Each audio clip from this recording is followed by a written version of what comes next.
नमस्कार छात्र। आज हम कक्षा 8 सत्र 1 हिंदी विषय में इकाई 3 अंतरिक्ष परी सुनीता विलियम्स के बारे में अभ्यास करेंगे। इस पाठ के लेखक भी एक महिला है। सबसे पहले हम लेखिका परिचय देखेंगे। लेखिका का परिचय। नाम डॉक्टर कोकिला पारेख। जन्मस्थल ओवारसद, जिला गांधीनगर, गुजरात। जन्म साल सन 1954। अभ्यास MA, MPhil और PhD। लेखन कार्य गुजराती और हिंदी दोनों भाषाओं में साहित्य सर्जन किया है। महिला जागृति और हिंदी प्रचार प्रसार में उनका योगदान रहा है। अभी गुजरात विद्यापीठ अहमदाबाद में रीडर है।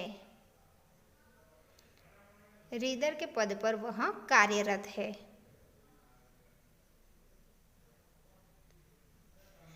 बीस सितंबर 2007 को अहमदाबाद हवाई अड्डे पर अमेरिका से एक हवाई जहाज आ पहुंचा। अमेरिका से कहाँ आया था? अहमदाबाद। सन 2007 तब अटलांटिस यानी पृथ्वी पर पहुंचने जैसी उत्तेजना हुई थी। उसमें था गुजरात का गौरव, भारत की बेटी और पूरे विश्व की बेटी सुनीता विलियम्स। कौन थी? सुनीता विलियम्स। महिलाएं किसी भी क्षेत्र में पीछे नहीं है। वह उच्च से उच्च पद पर आसीन तो है ही। आप जानते हो इस वक्त आज के ज़माने में हर क्षेत्र में महिला आगे है। परस्पराओं की मेरी को टालकर अपने अस्तित्व को साकार रूप देने के लिए क्षमता आज की नारी में है।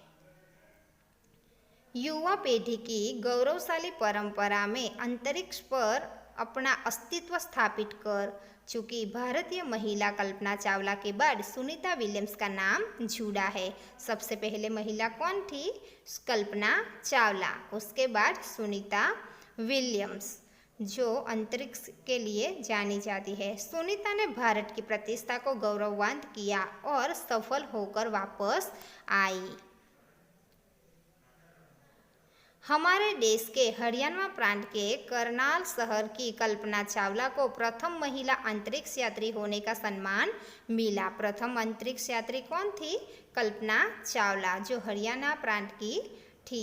हमारे राकेश शर्मा भी प्रथम भारतीय अंतरिक्ष यात्री है। दुख की बात यह है कि कल्पना चावला हौसले की बुलंदी को छूकर हमारी कल्पना बन गई, क्योंकि वह हमारे बीच नहीं रही। वह वापस लौटते ही प्लेन ब्लास्ट होने के कारण अब हमारे बीच नहीं है। कल्पना के सपने को और खुद के दिवा स्वप्न को लक्ष्य बनाकर सुनीता विलियम्स आज एक मुकाम पर पहुंची है।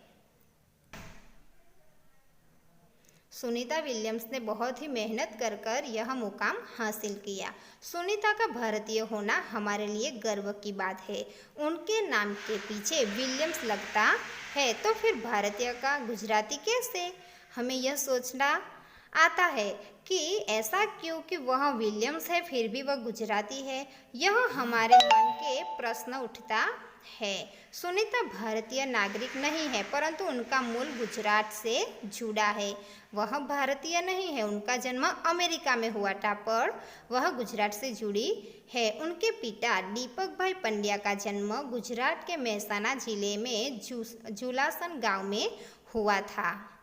उन्होंने आधी जिंदगी गुजरात में बिताई। अहमदाबाद के माध्यमिक शिक्षा, उच्च शिक्षा प्राप्त की। उन्होंने आधा जीवन गुजरात में बिताया था। डॉक्टरी सेवा देकर 1907 में सदा के लिए अमेरिका गए। वे मैसाचुसेट्स के कार्लमाउथ में प्रसिद्ध न्यूरोसर्जन थे। वह क्या थे? डॉक्टर थे, अमेरिका के एक मैसाचुसेट्स स्टेट में। उन्होंने अर्सबाइन बोनी नामक युगोस्लावियन युवती से शादी की।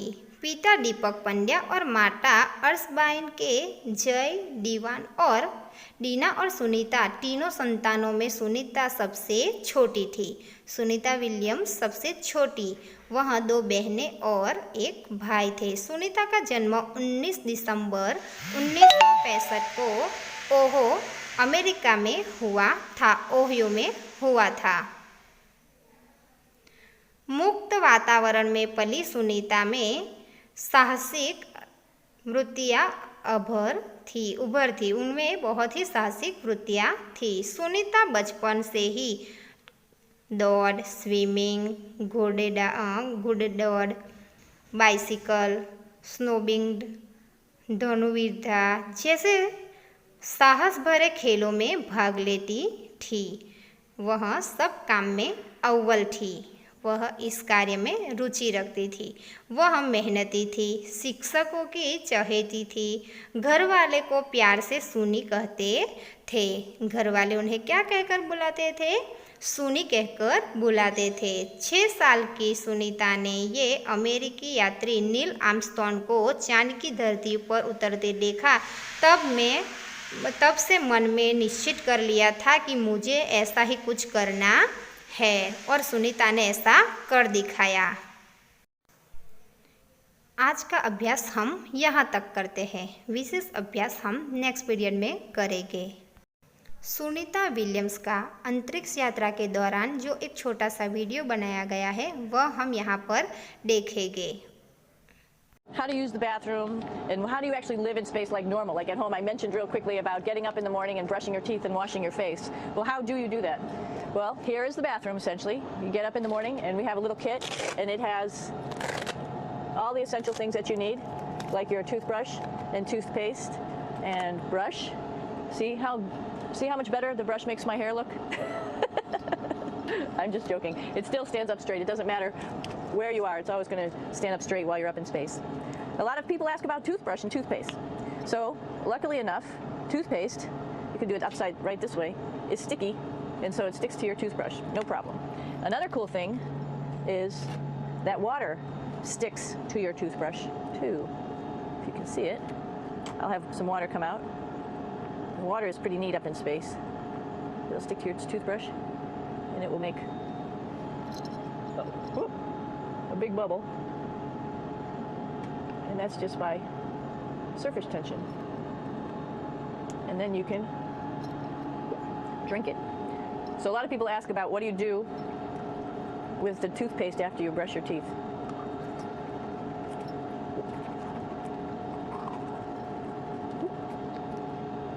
Two options. Swallow it, and it's sort of like mouthwash, but it tastes a little gross. Or you can just spit it out in a paper towel, and then you don't have to worry about it. Swallowing thing I wouldn't recommend at home. I'm only up here for 4 months, so it's not that bad. One of the most pressing questions about living in space, of course, is the bathroom. So let's take a look at that little piece of work. Come on in. Drinks, meats, eggs, vegetables, cereals, bread, snacks, and that's a good place. That's where you find all the candy. Side dishes, and then some little power bars just in case. So we have all this type of food. Some of it is dehydrated, and so we have to hydrate it, fill it up with water. Some of it is already made, and then all we have to do is heat it up. So something like this, I'm pulling out barbecued beef brisket. Pretty yummy. Not only is this food made in the U.S., but we also have food here from Japan. We've got Russian food. As you can see, all these red containers are filled with food that's from Russia. And then we get some of our specialty stuff, some things that we like, some of our favorite stuff that your family can send up. In fact, I like fluffernutters, and so I got sent up some fluff so I could make my fluffernutter with peanut butter. So you have a lot of food up here, no problems. Now, I'm going to say where we are. So right now, we're in the Japanese laboratory. It's one laboratory out of many here on the International Space Station. It's actually on the left-hand side. If I was the International Space Station and I was flying through space like this,